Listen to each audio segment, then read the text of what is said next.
Hi everyone, Isha here. Just wanted to make a quick video about my thoughts on the Japanese Grand Prix in Suzuka, as well as some exciting news that I wanted to share with all of you guys about a podcast that me and my best friend have started. So I'll start with the Formula One recap. So I'm going to be honest here, I did not watch the whole race because it did start at like 2 a.m. last night, and I had to wake up at like 6:30 a.m. to get to work in the morning. So, I did watch the highlights. I read some news about it and everything. So I did write down some quick points that I wanted to talk about in this video.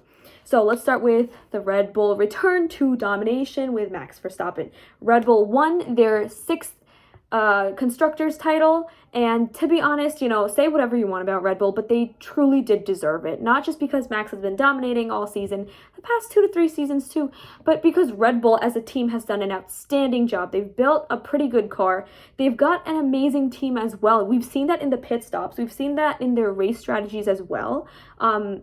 Specifically for Verstappen, the pit stops, they've done an incredible job, as I mentioned, and overall their team is also really incredible too. So they definitely deserved it, and Max Verstappen also deserved that win that we saw today because he did finish ahead of the rest of the field by 19.4 seconds. So, it's just that return to reality since the Singapore Grand Prix. That was the one chance everyone had to get ahead of Max Verstappen, and they took it. But now it's a reality check for Mercedes as well as McLaren and Ferrari. But speaking of McLaren, a double podium for Lando Norris and Oscar Piastri. I think one of my coworkers mentioned how it was the youngest average age on the podium in a long time, because we did have Lando and Oscar on there, as well as Max, who we know has been a champion for quite some time, but he is also very young. So anyways, an incredible podium. A big congratulations to Oscar Piastri for that podium too. He's just a rookie, We've been talking about rookies in some of my other videos as well as on the Grid Network shows. But for example, you can take a look at Logan Sargent. And I don't mean to do this comparison in a rude way. And obviously I know that the car is a big factor too in the performances that the rookies have. But when you compare the performances of Logan Sargent in his Williams to Oscar Piastri in his McLaren, as well as Liam Lawson in his AlphaTauri when he's subbing in for Daniel Ricciardo, Oscar and Liam have done an incredible job compared to where Logan Sargent is. And this is something we also mentioned in the Grid Network last night, but Logan Sargent is that American representation in Formula One. He draws in the American audience, and it's a smart move to keep him on there, but his seat really is in trouble because he has had an awful first season. The past few races, he has crashed. We saw that happen in the quali as well yesterday. We saw that happen today as well. He was out of the race. It's just been a really rough season for him. And I've heard a lot of mixed views where people are saying that, maybe he should be given another year to get settled in. But to be honest, I think there's other drivers out there who do deserve it more, and I think who have showed more potential as well. So I feel like Logan Sargent should maybe go back to Formula 2 or go to Formula E, or I've even heard rumors of maybe a potential IndyCar relation. I don't know, it's all rumors here and there, but I think that Logan Sargent could really be out of a seat, and that we could be looking at a potentially new driver for Williams next season.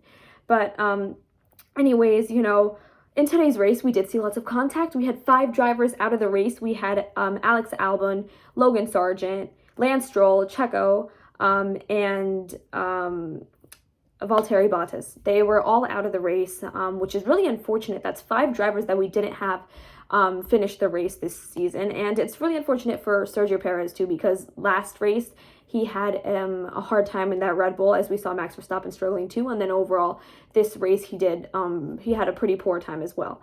Now, moving on to Mercedes. So the Mercedes drivers took a few lessons from the Ferrari drivers. It seems like, from Monza, where Charles Leclerc and Carlos Sainz were racing each other, we saw something similar happen between George Russell and Lewis Hamilton as well. And I'm surprised that the team principal and race strategist let them carry on with that, because Suzuka is a very fast-paced track as well, so things could have been dangerous. But overall, it turned out better for them, as they did finish in 5th and 7th place, I believe, with, Hamilton finishing in 5th, Russell finishing in 7th. And Ferrari finished 4th and 6th. 4th was Leclerc, 6th was Carlos Sainz, which, to be honest, is not that bad a result considering that Max's domination has returned. So last race, we saw what could happen when Max isn't on the field. And then this race, we saw what happens when Max is on the field and everything's back to normal. And I think that's just how the rest of the season's going to go as well. We're probably not going to see any more rainy days for Red Bull. It's probably all going to be sunshine and podium finishes. But as far as Sergio Perez goes, to be honest, I think that just like Logan Sargent, he could also be out of his seat next season. I know I talked about this more in a previous episode of mine, but I think he's also having a really tough time. And I think a lot of it could be the pressure that he's facing from Red Bull and from Max Verstappen. And I just think that Red Bull might be looking out for another driver. So, you know, those are also rumors, but overall, I think the situation with Logan Sargent and Sergio Perez and their seats for next season is a little bit iffy. But anyways, overall, we saw an amazing run from Max Verstappen, as usual, and an amazing run from Lando Norris and Oscar Piastri too.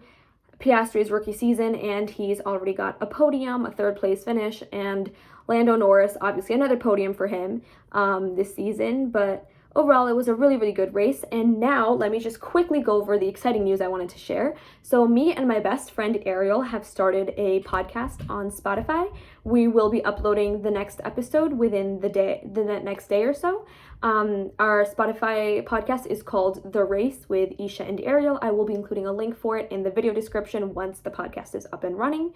But basically, our podcast is going to be following Formula One, other motorsports, females in motorsports as well, because we do want to increase that female representation as well. And we're also going to be covering some unique other sports that are going on. Like as a joke on the podcast, I know we said we would cover thumb wrestling, like professional sort of thumb wrestling, but that's just a joke. You know, we're trying to cover whatever topics interest us. So it's not going to be a hard and set rule of just Formula One.